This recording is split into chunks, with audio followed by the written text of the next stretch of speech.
Good morning, everyone. It's about 1:31 in the morning.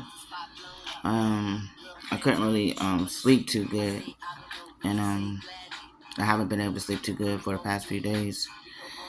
Um, I've been on this journey of trying to explain to people about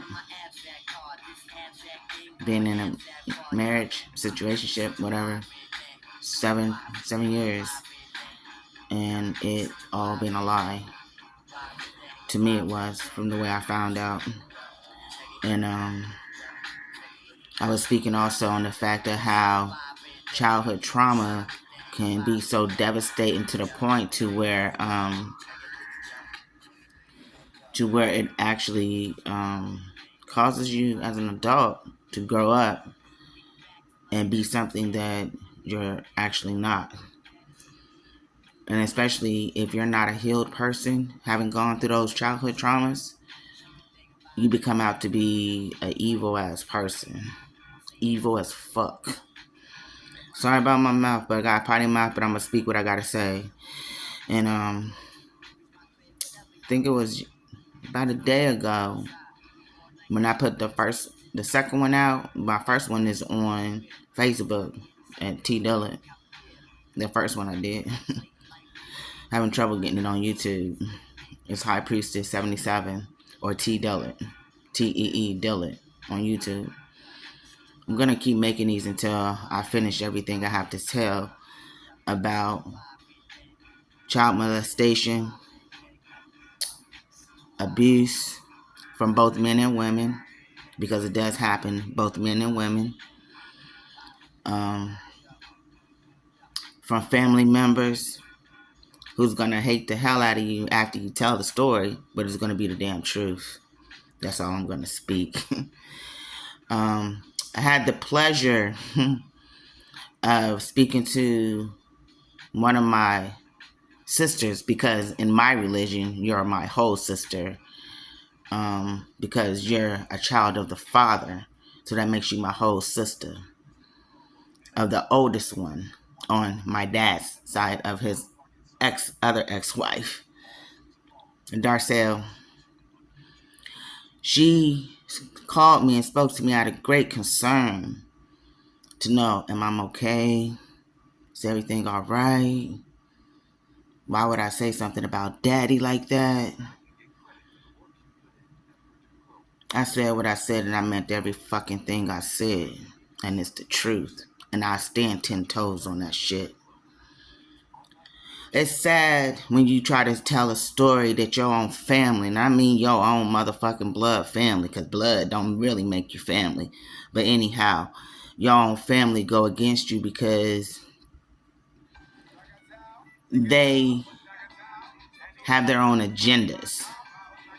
Now, you're not going to tell me you called me out of that much great concern about what I said about our father because you were really concerned. No. You called because you wanted to record me, send it back to him or get it back to him as to how and what I said, and then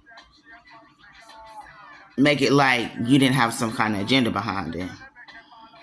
My father already told me that he made you power of attorney when he died. I know how old he is. Money don't motherfucking rule me. Never has and never will. But I think it's shameful that he did put you as power of attorney and I'm his fucking oldest. That goes to show you where his state of mind is.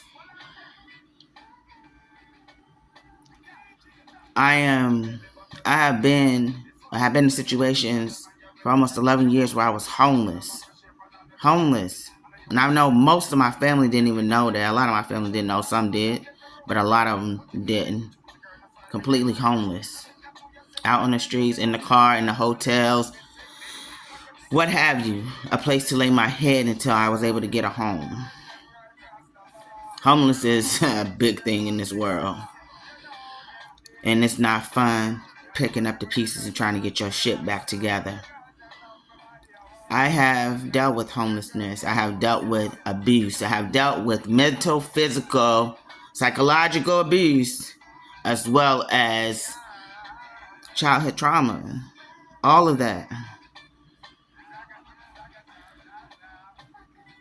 I'm up early to speak what I felt was on my heart, and I'm gonna say what I need to say. I'm really I'm concerned. I'm concerned about the things that are going on, the things that have happened to me. Um,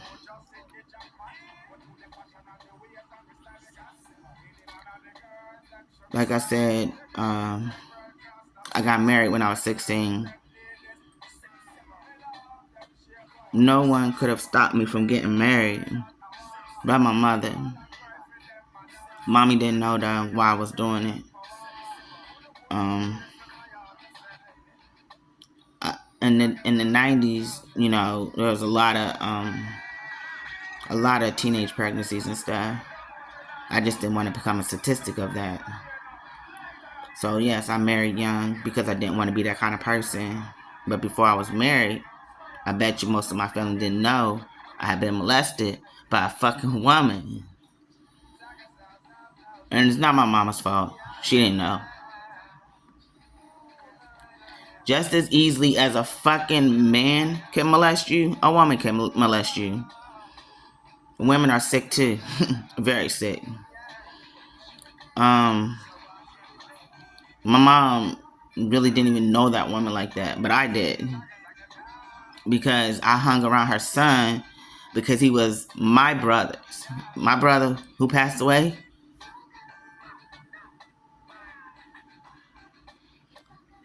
his best friend, mother,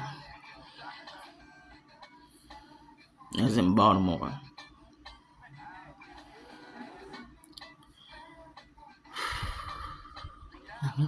Yeah, it's hard. So yeah, I was molested by that lady. It didn't cause me to sway either way, but I knew by the time I was in 10th grade of high school, I was ready to get married and go live my fucking life. But what did that mean to a 16-year-old married?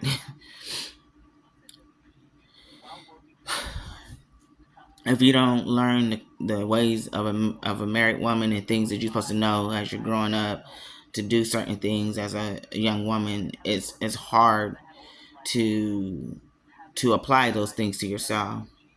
With time, yeah, I got all that shit. I learned it quick. And it wasn't because of any type of abuse or nothing like that. No. It was because I needed to learn it because I didn't know. I can tell you that marrying in the Somalian community was not an easy task. I married a Somali man. I married two Somali men. Different times though. I'll explain. My first husband ended up passing away. That's when the second husband came in. But anywho, with the first husband, I had two beautiful daughters. They meant the world to me. They mean the world to me. It's nothing I wouldn't do for them.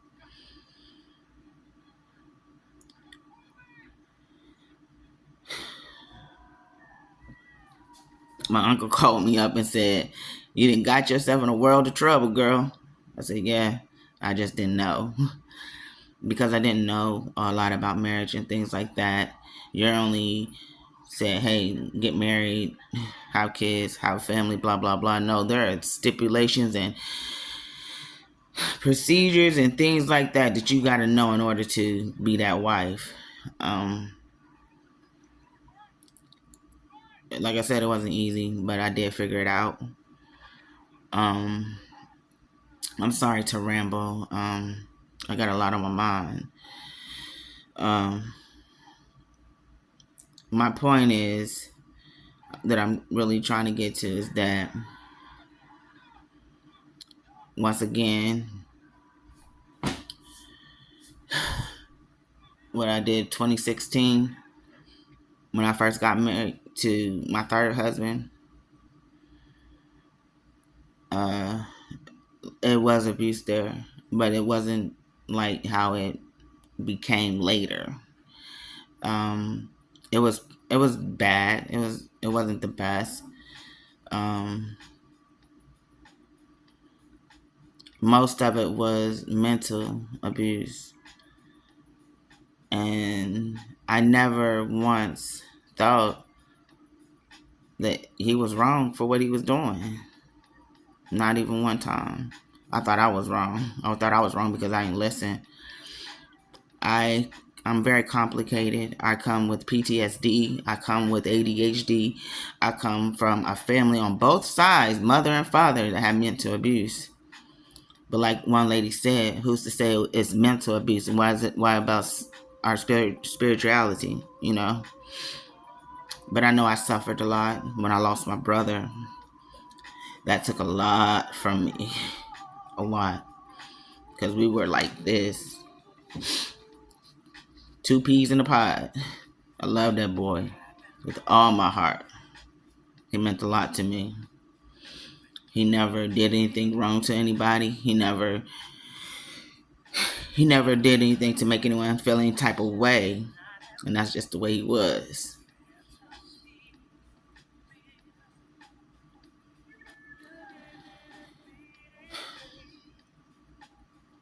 Now, I can't say that about all my brothers.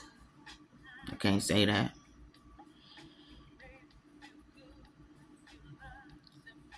I will get to that too, though. I can't say that it's four girls of us, four of us. Any of us had it easy. We've all had hard lives, and in the hands that we're dealt, we fucking did the best we could. I've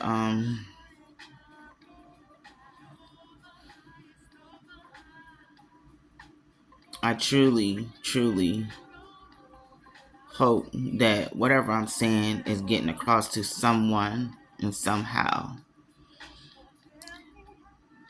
I don't have the biggest page. I'm still learning how to do YouTube. I don't know none of this stuff. I'm winging it. But people that are sent in your life aren't always sent in your life as something good. I know if you believe in God, you believe in a higher power, you believe in source, you know exactly what I'm talking about. It's your job whether or not if you're going to stay strong to try to pull through things in life. I've never been one to back down because I've been trampled on, stepped on, beat on, whatever. If anything, it only made me stronger and pushed me to keep going. I've always been able to multitask and get myself around situations if something wasn't going right, or if I didn't see something that was wrong, to make it right, you know. I've always been one to see the good in people, thinking that they have a good heart. Not everybody have a good heart. Not everybody on this earth are good people.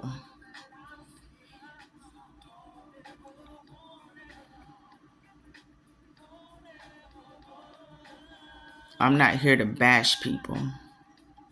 I'm here to let you know these people exist in our world, just like I do.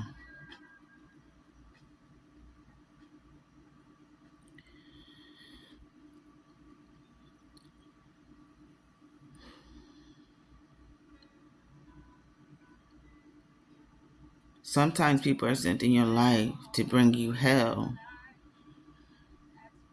instead of heaven.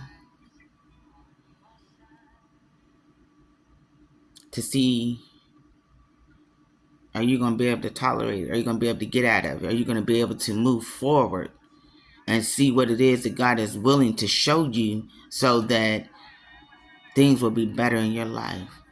So you're not trampled on, so you're not stamped on or trampeded on, spit on, made fun of, backstabbed. There's a lot of that shit. Yeah, for family too. To backstab someone you say you in love with, to backstab and laugh and smile in their face. Oh, I love you. You mean the world to me. But all the while stabbing you in your goddamn back. What they always say is it's not usually your enemy that you gotta watch out for, because you know what they up to, you know what they doing. It's your family. It's your blood. Or at least the people you think is your family.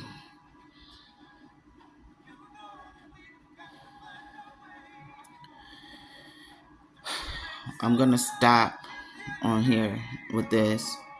But maybe later today I'll be able to do a part 4 for 7 Years a Lie. If not, it'll be a different title. But I'm trying my best to get through this and make it make sense so people understand what I'm trying to get out. I'm sorry if you guys having a hard understanding of following me. I apologize for that.